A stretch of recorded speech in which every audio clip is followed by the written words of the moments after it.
God so loved the world that he gave his only begotten Son, that whosoever believeth in him should not perish, but have everlasting life. In the name of the Father, and of the Son, and of the Holy Spirit. Amen.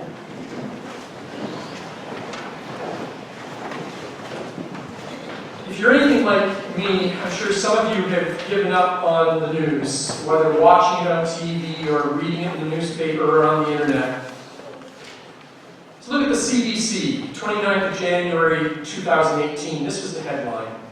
Close to 100 homeless people died in Toronto in 2017. 100 in that 1 year, according to newly released data from the Toronto Public Health. How about this one more recently from the Miami Herald, February 14th?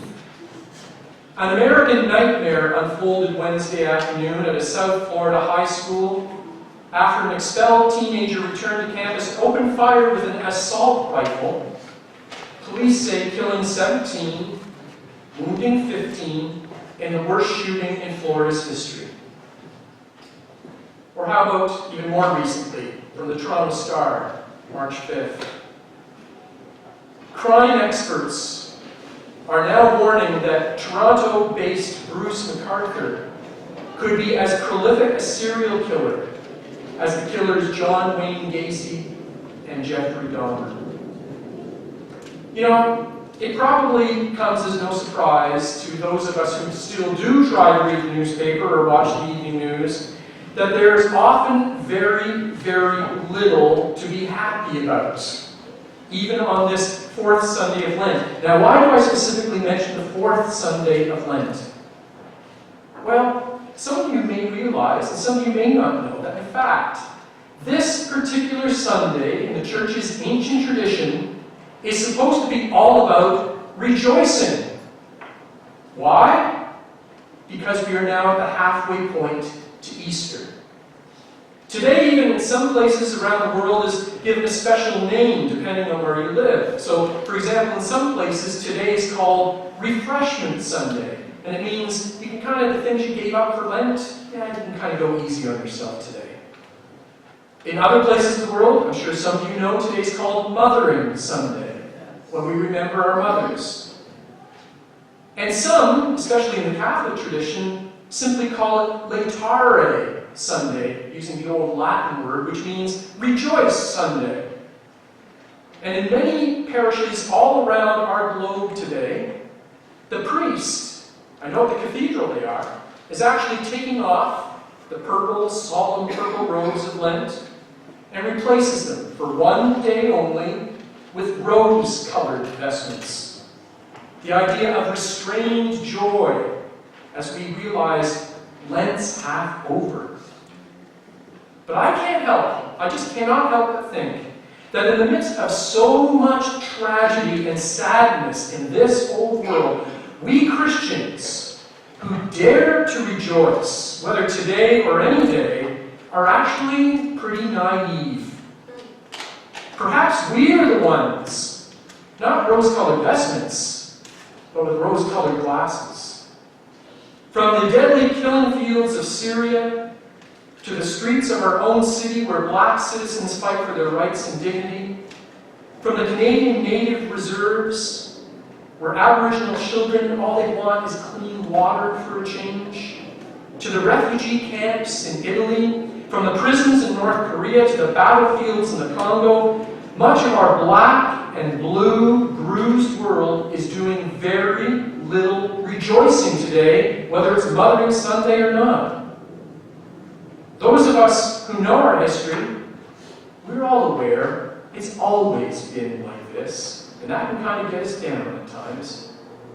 From the dawn of time, violence and hatred have consistently marked our human pilgrimage, making the gospel that we just heard read so beautifully this morning all the more challenging and hard to believe. God so loved this world?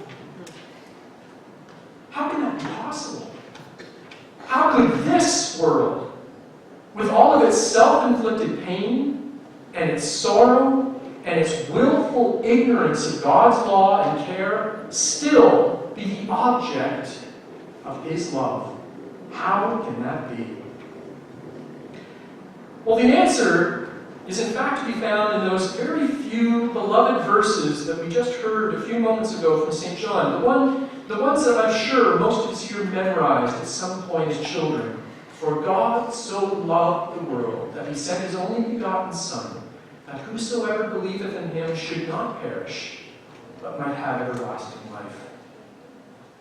St. John, and that little community that St. John built up as its pastor, recorded those words. Now, that little community, they were very much realists about the world in which they lived 2,000 years ago. And in fact, their world 2,000 years ago wasn't that much different from the world we live in today. They did not see their world through rose-colored glasses. That little community of believers 2,000 years ago, they experienced tension and mistrust just among themselves. We know that little community that St. John formed, it had Jews in it had Samaritans in it had Gentiles in it, and those three groups didn't get along very well all the time. We also know that that little community was subject to persecution, both from within the group, but also from without the group as well. We know that that group, St. John's little community, they lived through the destruction of their magnificent temple, the great temple of Jerusalem that we heard about last week, the one that Jesus came in and cleansed. They would have been there when Jerusalem was annihilated by the Romans, reduced to rubble. They survived, that little community of believers, when tens of thousands of their neighbors, we are told, were slaughtered by the Romans, and the ones that did not get slaughtered, they stood at the side of the road and watched those thousands and thousands of their neighbors and friends marched off into slavery. And yet, this is the same community that would write, God so loved the world. Their world was not an idealized place of perfection any more than ours is. It was the place in which human beings lived and worked. It was a place where men and women went about their business. It was a place where deeds were done both in the light, but they were also done in the darkness. Good and evil coexisted together in that little community. And yet, this was also the world that St. John and his community would describe in the very first chapter of his gospel when they said that Christ had come into that very world. And not surprisingly, the world did not know him. That world of shadows and violence and double-dealing, however, that was the same world that God so loved. Now, this is the thing about God's love. It is unconditional. Unlike human love, which can often be fickle and often has strings attached. I bet we all have relatives who say, oh, I'll love you if you do. We all know that experience. God's love is not like that. And the short verse from St. John's Gospel, which we heard, confirms everything that the Scripture holds to be true. And fundamentally it's this, that nothing can separate us from the love of God in Jesus Christ. Nothing can separate us. Of course, we can choose to remove ourselves from his love. We can certainly prefer the darkness over the light. That's our decision. But even that, amazingly, is a reflection of the God who loves us so very, very much that he's willing to give you that freedom. He is never going to force you to love him in return. God's love never takes away our own liberty. And the invitation to return to him again and again and again when we fail, and heaven knows we all fail, that invitation, because of his love, is never rescinded, and it is never regretted on his part. His love endures and penetrates all that darkness that is around us, and it also can penetrate the hardening of our own hearts. And it constantly delights in your efforts and my efforts to keep on turning back to him whenever we can. However small those efforts might be. God loves you that much. By sending his only Son, the Father made his love physically present among us in Bethlehem, and then through his ministry, and eventually on the cross. But during those 3 years of Jesus' ministry, both by the way in which he lived and the way in which he died, Christ showed us what real love amounts to. By his saving example, this was God after all, but he made himself a servant of us. He showed us what the humility of love looks like. By his compassion for the least in our society, he taught us that there is absolutely no one who's beyond the scope of our love. By directing our attention to the needs of our neighbors, he demonstrated the perfection of love.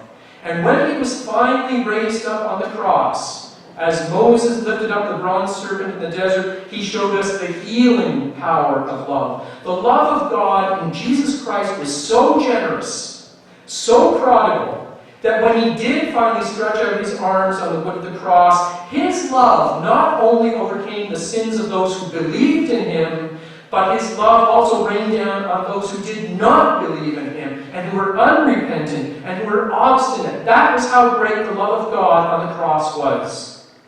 And his dying cry for forgiveness, "Forgive them, Father. They don't know what they are doing." That cry, which was offered even for those who did not know and couldn't care less about him, he offered it anyway. And that then became the greatest love song that this world has ever known. That is the extravagant nature of the love of God in Jesus Christ. Now, God's love is also an invitation. It's an invitation that's issued to each and every one of us here to participate in more fully. And that's easier said than done. Our own human makeup, our psychological profiles, all the things that make us us, even our Christian tradition sometimes, can make us feel so aware of our own unworthiness that we find it hard to believe that the love of God is actually meant for me. George Herbert, he was an Anglican priest. He was also a poet back about 300 years ago. And he was very, very clearly familiar with that feeling of inadequacy that I think we all share at different times. And he wrote this poem. It begins, "Love, love, bade me welcome. But my soul drew back, guilty of dust and sin." Many of us, hearing in today's gospel that people loved darkness rather than light because their deeds were evil, you could be forgiven if you might be thinking, I'm part of that group. And in all honesty, we all know that at some point or other we all prefer the darkness to the light.